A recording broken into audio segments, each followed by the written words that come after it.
Good afternoon, everybody. Honored to be here today, and I just want to first off, thank Tony for his leadership. Probably heard that from some of the other coaches already, but it's been significant as we've gone over the last couple months and where we're going, and had some great meetings out in LA, and certainly it was easy to see leaving those meetings his leadership and how strong he's been, and where we're heading with all the changes that are going on across college football. And so I had great conversations with him and very excited about our leadership in the Big Ten as we move forward. It's an exciting time right now to be at Ohio State, and as we've transitioned from Gene to Ross as our athletic director, it's been great to spend time with Ross, and certainly want to welcome him into the family again, and really know that he's got a great group behind him, and we're very, very excited that he's going to be our leader in the athletic department as we move forward in the 36 sports and as we head into the fall. But it's been great spending time with him in this transition and as he takes over for Gene. But he's got great experience. He's already connected well with a lot of our players and a lot of the staff that's there, and I think he's got a really bright future at Ohio State. I just want to quickly mention, as you head into the preseason this time of year, it's a funky time because you go from spending a little bit of time with your family to now going into the preseason, and my family means so much to me as we head into the season. I just want to quickly mention my family, certainly my wife Nina, and what she's done for me, and this going into our 6th year as a head coach at Ohio State. As we head into the season, she's been an unbelievable rock and been unbelievably supportive along the way. And my 3 children, RJ heads into his sophomore year. He'll be playing quarterback at DeSales High School, and excited to see what that brings for him. My wife Nina will, be the most stressed out person in Columbus as it starts at about noon on Friday, goes into Friday Night Football, and then we have the game on Saturday. So there's a lot that goes with that. And then and my 2 daughters, Grace and Nia, who, working hard at basketball, and certainly, had an opportunity to spend a bunch of time with them, this summer. But as we head into the preseason, it's exciting preseason for us. It's been a great summer. The team that we have right now is working with urgency. They're working with purpose. It started with the guys that decided to come back, and 3 of them are here today, but it was very difficult to name 3 guys to come. I mean, it's virtually impossible to do, but we did it. We figured, these 3 guys are a great representation of who we have, but by no means do they stick out more than the other guys. There's 12 guys who decided that they wanted to come back and play this year. They wanted to forego their opportunity to go in the NFL and come back and leave something behind at Ohio State. And since they made that decision through the winter and the spring, now in the summer as we head into preseason camp, you can see it. You can see the look in their eye. It's a special group, and then the pieces that we've added. We're very, very excited right now, and it's a fun group to be around every day. Coach Mick's been doing a great job, and some of the workouts we've had this summer. But now as we head into the preseason camp, it's going to be critically important to build a foundation. Every year, you rebuild the team. You don't just, jump back to where you were the year previous. And, we're going to work really hard to have a physical preseason camp and build that foundation, as that's going to be what's going to be the difference in the end. So Denzel Burke is one of the first guys that are here. Denzel has already had a tremendous career at Ohio State and made that decision like one of the other guys to come back and play his senior year. Denzel has already played a high level of football, but he's going to be one of the best corners in America. He's shown great leadership. He's made great strides as a player, but also just in his maturity. We're talking on the plane ride over here about how you approach preseason camp a lot different now in his point of his career than you would as a freshman. And he's much more intentional with everything he does. And I think he has a chance to be the best corner in America next season. Emeka Egbuka, can't say enough about who Emeka is. Emeka's an old soul. Since he's been here, he's been a warrior. He has his degree. He had to make his decision on whether he wanted to go to the NFL or not. He decided to come back with the degree in hand. And, we didn't get a chance to see the best version of him last year with his ankle injury, but we're seeing it now. And he's always been a leader. He had been a leader since he walked in the building as a freshman, but now he gets an opportunity to do that as a senior. And then last is Jack Sawyer. A lot of people lead different ways. Jack leads by his actions. it started off by being one of the first guys to commit to me in the class as a head coach, but also and then recruiting that class, but also deciding to come back this year. He was one of the first. Sat down with he and his dad Lyle and said they have unfinished business here, and they started to get the guys to come back and build that group together that wanted to come back and leave a legacy behind. And so, being a Buckeye means a lot to him, being from Ohio. And, he's going to continue to lead. He's playing his best football, did at the end of the season, and will continue to. Had a great offseason. So these three guys are here. They're unbelievable representatives of Ohio State, and proud that they're part of our team. The last thing I'll just say, and then I'll open up to questions, is just that, our focus is on this preseason. It's the next step. And, sure, a lot of coaches will say it. You can't really, focus on what happened the year before. You can't get too worried about what's coming down the road. But we all know there's a lot of, noise and a lot of hype around this team. And what we can't do is, let those distractions, grab our focus from what we need to do day in and day out. We know it's going to be a long season, but we got to have a great preseason. We got to have a physical preseason.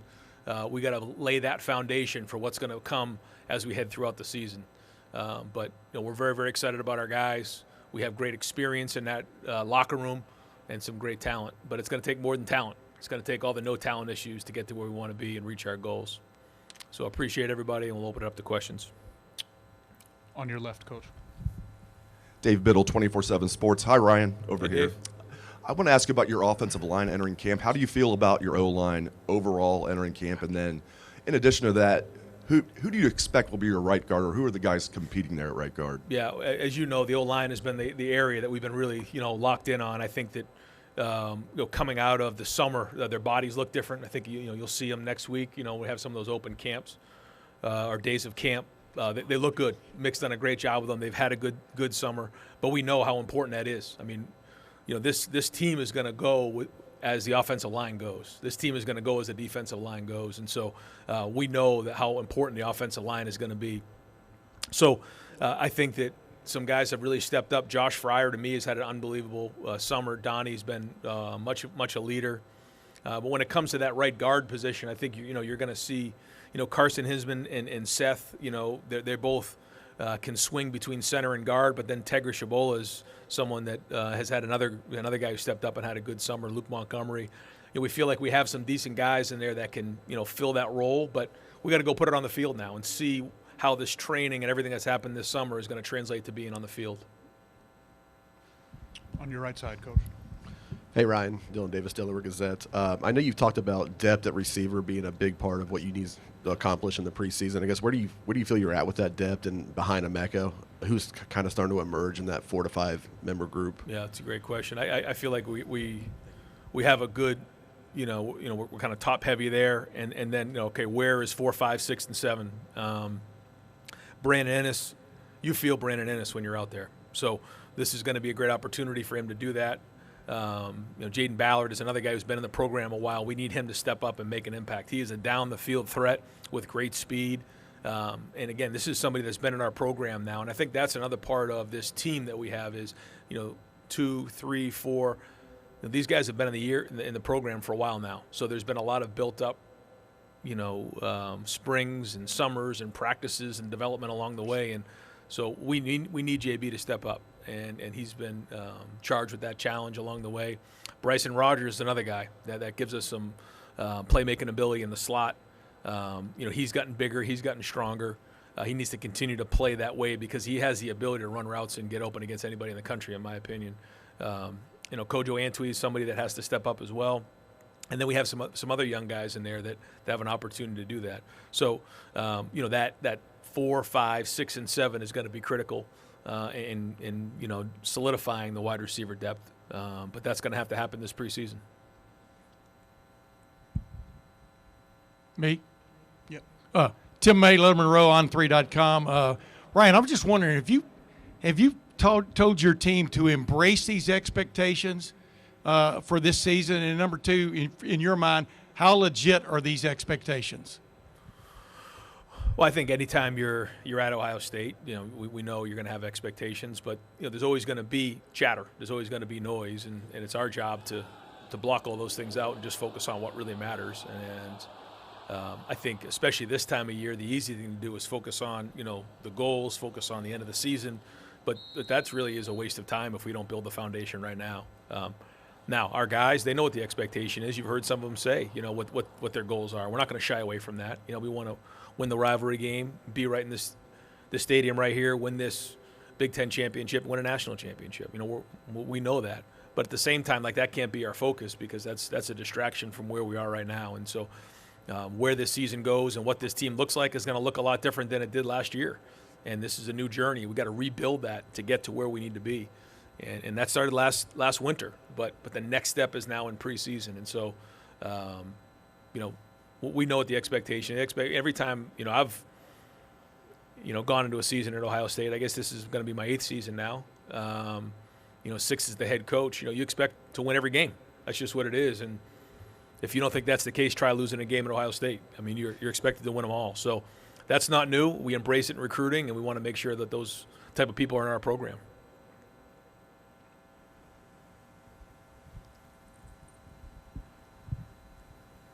Ryan, Jimmy Watkins, Cleveland.com. In delegating play calling duties to Chip, obviously that's going to change your perspective on the game days, change your responsibilities on game day a little bit. How might that change the way you manage games on a situational basis? Well, I think this year there is a change with the 2-minute warning. I think that needs to be something that we take into consideration.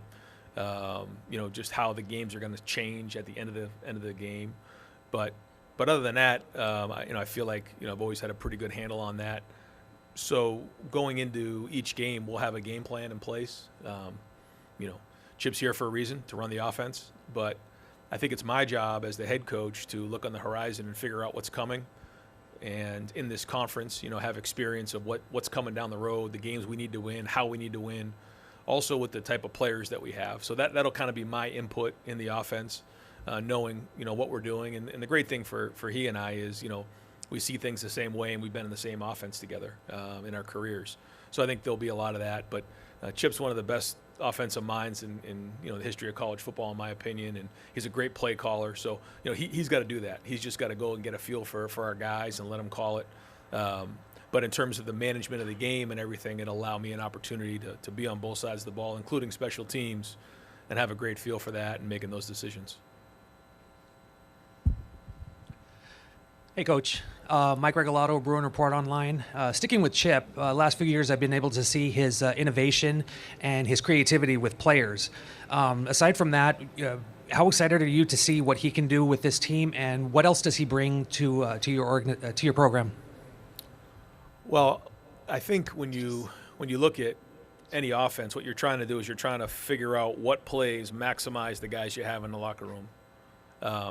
Chip has a background of doing things a lot of different ways. I think everyone immediately goes to the spread offense, and when he was at Oregon and some of the no huddle stuff. But he's at UCLA. You saw him do things with 3 tight ends in the game. Before that, there was a lot of 2-back stuff. There's a lot of different versatility in his background, and so I think the idea is, all right, what fits our guys? It starts with the quarterback, and then it goes with the offensive line, the running backs, the receivers, and how that all gets put together. I think he would tell you he's very excited about what he has, in terms of the talent level, on the perimeter, up front, the running backs, the quarterback options, the tight ends. So that's the journey that we're on. What is it that fits that? And then it's my job as the head coach to make sure it fits complementary football across the board and that the offense is complementing the defense. And so in terms of the second part of your question, what he brings, for me, turning it over, I really wanted to have somebody that, had head coaching experience. Now, never thought that, you'd have somebody that was a head coach the way he has been in college and in the NFL and that background.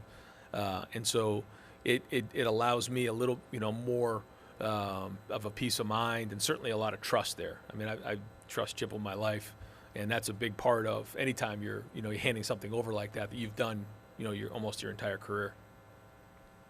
Coach Ryan Day, thank you so much for your time. All right, thanks, guys.